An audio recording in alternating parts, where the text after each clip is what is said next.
pire châtiment sera-t-il traité l'homme ou la femme qui aura foulé le sang de son fils par terre? Vous savez ce que c'est fouler? C'est un tapis qui est au seuil de la maison. Et quand on rentre, et quand on a les pieds pleins de boue, eh bien, on s'essuie, on foule ce tapis.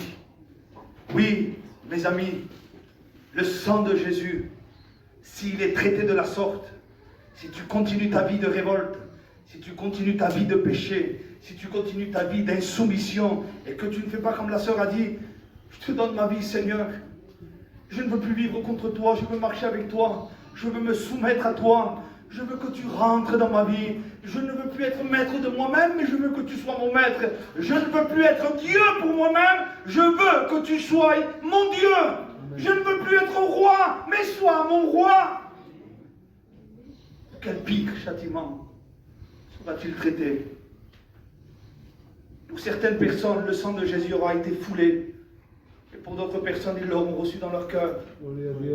Leur cœur rempli de péché. Leur cœur rempli de... Vous savez, un frère m'a posé une question lorsque nous étions à table. Et il me disait, comment ça se fait? Comment les enfants s'aperçoivent qu'ils sont pécheurs alors qu'ils grandissent dans une maison chrétienne? C'est un petit peu ce qu'il m'a demandé. Et lui, tu sais, l'homme en lui-même ne se sent pas mauvais. Pour lui, il a fait des erreurs, c'est tout. Il n'est pas naturel pour l'homme de se sentir pécheur. La plupart d'entre vous, la plupart d'entre nous diront, non, j'ai fait des erreurs dans ma vie, mais je ne suis pas si mauvais, ni si mauvaise que ça. Il faut une action de Dieu. Il faut une action de l'Esprit. Et le Saint-Esprit est là pour te montrer que tu es coupable, que tu es coupable, que tu es coupable. Et que lui, il est venu pour des coupables. Pour ceux qui crient haut et fort, je suis coupable. Je suis perdu. J'ai besoin d'un sauveur. Christ est le sauveur de tous les hommes. Écoutez-moi bien. Seul le sang de Jésus purifie de tout péché. Il va effacer la peine de ton péché. Nous l'avons chanté tout à l'heure. Le sang de Jésus, la Bible nous dit, il rend notre âme blanche. Vous savez ce qu'a dit cet homme? Purifie-moi. Et il a dit, je serai plus blanc que la neige. Comment? Mais c'est pas assez blanc la neige, mais il dit plus blanc. Parce qu'il y a une blancheur encore plus grande que celle de la neige. C'est celle qui existe dans le ciel. Et quand nous acceptons le sang de Jésus, il nettoie notre âme et il la rend plus blanche. Vous savez qui c'est qui a dit ça? C'est un homme qui a tué. Et excusez-moi pour l'expression, mais c'est écrit. Et c'est un homme qui a pris la femme d'un autre. Et ce péché était là. Un meurtrier et un adultère. Et il dit, je reconnais mon péché. Et j'ai péché contre toi. Il dit, mais purifie-moi. Je serai plus blanc que la neige. Comment? Avec un cœur aussi noir, il y a possibilité que tu deviennes blanc? Oui. Oui. Parce que Christ a payé pour nous. Parce que Christ a payé la rançon. Parce que le sang de Jésus, lorsqu'il est appliqué dans la vie d'un homme, il n'est pas appliqué simplement parce qu'on dit, ah Seigneur, que ton sang me purifie de tout péché. Ça ne marche pas. Non. Il est appliqué quand un cœur a décidé de se donner à lui. Un cœur a dit, Seigneur, désormais ma vie, je te la donne. Je ne veux plus être ce que je suis. Je veux être celle que toi tu veux, celui que tu veux que je sois. Amis, nous allons prier, je l'ai rencontré. Et quel bonheur. Il y a 2 mois, j'ai perdu ma mère. Et ce que je vous prêche, je lui ai prêché à elle.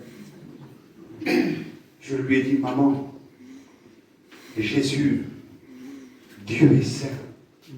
Le ciel n'accepte aucune personne qui ne s'est repentie. Ma mère était malade de cette maladie. C'est très difficile de dire à une mère malade, eh bien qu'elle est pécheresse. Pourtant, une mère qui a été vraiment une mère, qui s'est vraiment comportée comme une mère honorable dans tout le sens du mot. Et je lui ai dit, maman, si toi, tu ne te repens pas de ta position, de la position que tu as vis-à-vis de Dieu, parce que le fait que tu dises même que tu n'es pas pécheresse, que tu ne te sens pas pécheresse, tu es en train de dire à Dieu que tu es un menteur. Parce que Dieu dit que tous les hommes sont pécheurs. Et c'est grave ça, maman. Il faut que tu acceptes réellement qui tu es devant lui. Tu es pécheresse. Tu as besoin de demander pardon à Dieu. Et tu as besoin de lui donner ton cœur. Ma mère l'a fait. Elle a donné son cœur à Dieu. Et elle est partie. Elle est partie dans le royaume des cieux. J'avais 24 ans. Pardon, 23 ans. Où j'allais les faire plutôt. Ça fait 17 ans à peu près de cela. Je crois que je l'ai déjà dit dans cette église. J'ai perdu un fils aussi d'un cancer. Il avait 3 ans. Et je lui disais à mon fils, tu t'en vas, papa. Et bientôt on se verra. On se verra dans le royaume de lumière. Vous croyez que c'est un conte ça? Mon cœur explose de la réalité de Dieu. Amen. Dieu est vivant dans ma vie. Ce n'est pas une prédication. Ce n'est pas des mots. Ici, là, à l'intérieur, il y a une réalité. Dieu est vivant dans le sens du mot. Et je lui dis, on se reverra. On se reverra dans le ciel. On sera ensemble. Mon fils est parti dans la présence de Dieu. Mon beau-père est parti il n'y a pas trop longtemps non plus. Les nôtres sont en train de partir. Mais nous avons une mission de leur dire que quelqu'un a payé notre faute, que quelqu'un a voulu nous délivrer de Dieu lui-même. Oui, Dieu a voulu nous délivrer de lui-même en envoyant son Fils, car Dieu était en Christ, réconciliant le monde avec lui-même. J'ai dit, il n'y a pas trop longtemps aussi à mon beau-père qui est parti, il y a à peine 2 ans et demi. C'était un grand dealer, vous avez écouté ma femme, un grand trafiquant, renommé, au-delà de ce qu'on peut dire. Un homme religieux qui n'acceptait pas qu'on lui dise tu es pécheur. Mais le Saint-Esprit l'a brisé. Le Saint-Esprit a fait son travail en lui.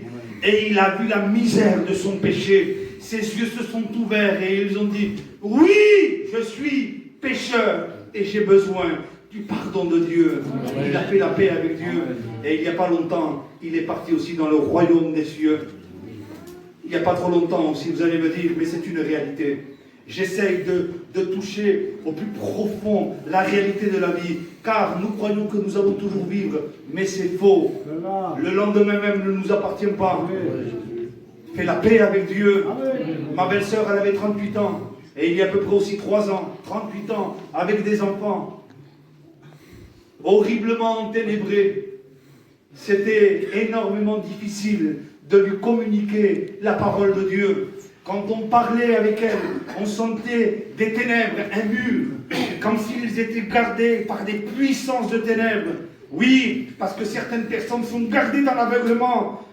Le diable te dira, mais continue ta vie, n'écoute pas ce pasteur et toutes ces choses qu'il dit. Mais je lui disais, parce qu'elle était aussi malade d'un cancer, c'est la maladie du siècle. Et je lui disais, il faut que tu fasses la paix avec Dieu. Il faut que tu acceptes Jésus. Je lui ai même dit, tu sais, peut-être le Seigneur ne te guérira pas, mais ce n'est pas le plus important qu'il ne te guérira pas. Surtout que tu aies fait la paix avec Dieu, parce que l'éternité est une réalité. Elle a fait la paix avec Dieu. Le jour, 2 jours ou quelques jours avant qu'elle parte, nous étions en train de prier dans la chambre. Et nous avons, vous savez, moi je ne l'ai pas senti, c'est mon frère, qui est un chrétien, je le dis avec vérité, digne de foi, avec un témoignage absolu. Et puis, quand nous avons prié, il y a eu un souffle qu'il a même ressenti, comme un vent qui est passé et qui a visité complètement ma belle-sœur. Et là, nous avons eu réellement le sentiment intérieur, chacun de nous, que Dieu l'a visité et que Dieu lui a donné le salut. Elle est partie. Auprès de Dieu. Auprès de Dieu. Es-tu prêt, toi? Gloire à Dieu. Tu peux te présenter, toi, devant Dieu, tu as du courage. Oui, Seigneur. Moi, s'il n'y aurait pas le sang de Jésus, je vous assure, je me cacherais sous les chaises. De tenir devant lui qui sait toute ma vie. Et qui sait que dans le fond, il n'est pas Dieu dans ma vie. Je suis Dieu pour ma vie. Je choisis, c'est ça être Dieu pour sa vie. Je choisis, je fais ce que je veux. Un jour, un homme est arrivé devant un prédicateur et il a dit: oh prédicateur, tu prêches bien, dis donc. Tu prêches très bien et tu nous as très bien éclairé. Comment? Eh bien, rentrer dans le ciel, sauver. Explique-nous comment y aller en enfer. Le prédicateur lui a dit: tu n'as rien à faire, tu es sur le chemin de l'enfer. Le soir même, il est décédé, il est mort.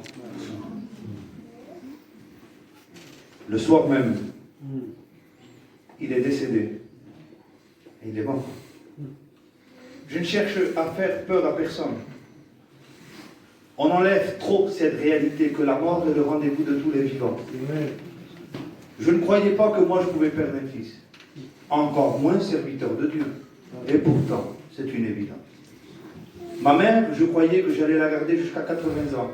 64 ans, elle est partie. Elle était pleine de vie. Ma belle-sœur, 38 ans. Seigneur, jamais. Je la verrai vieillir. Non. Nous ne sommes meilleurs que personne. Notre temps est limité. Quel privilège je te donne d'écouter la vérité.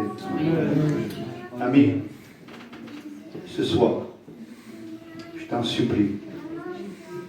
Les misérables, c'est nous. C'est pas lui. Seigneur, libère-nous de toi.